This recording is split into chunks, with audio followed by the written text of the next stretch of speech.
Hello guys, welcome back to my channel. আজকে বানাবো chilli chicken. তো কিভাবে বানাচ্ছি দেখো ভিডিওটা শুরু থেকে শেষ পর্যন্ত।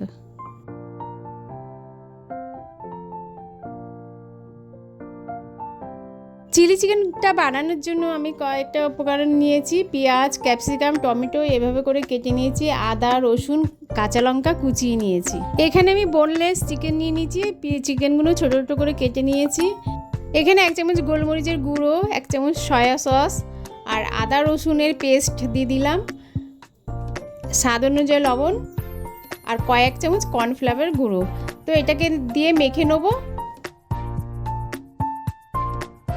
আর এখানে একটা ডিম নিয়ে নিয়েছি, ডিমটাও দিয়ে দিলাম। ডিমটা দিয়ে ভালো করে মেখে নেব। মেখে 30 মিনিট মতন রেখে দেবো। এখানে একটা বাটিতে 2 চামচ সয়া সস নিয়েছি, হাফ চামচের মতন গোলমরিচের গুঁড়ো দিয়েছি আর 6 থেকে 7 চামচ টমেটো সস দিয়েছি। তো এটাকে একসাথে মিশিয়ে নিলাম। কড়াইতে সাদা তেল দিয়ে দিলাম। ম্যারিনেট করা চিকেনগুলো ভেজে নেব।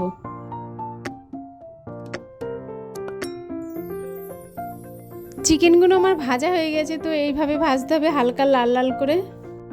ওই কড়াইতে সাদা তেল দিয়েছি অল্প করে। এবার রসুন কুচি, আদা কুচিগুলো হালকা করে ভেজে নেব।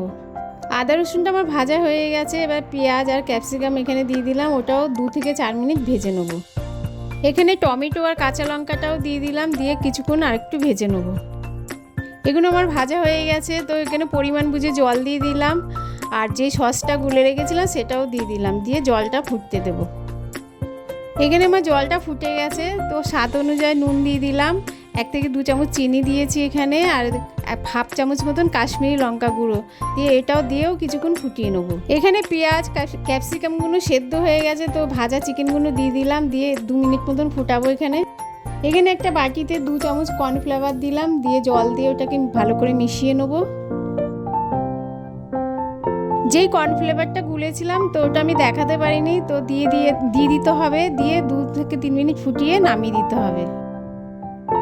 চিলি চিকেনটা আমি নামিয়ে একটা প্লেটে নিয়ে নিয়েছি। তো এভাবে করে তোমরাও বানিয়ে দেখতে পারো। খেতে খুবই ভালো হয়েছিল। এটা পরোটা, ফ্রাইড রাইসের সাথে খুবই ভালো লাগবে।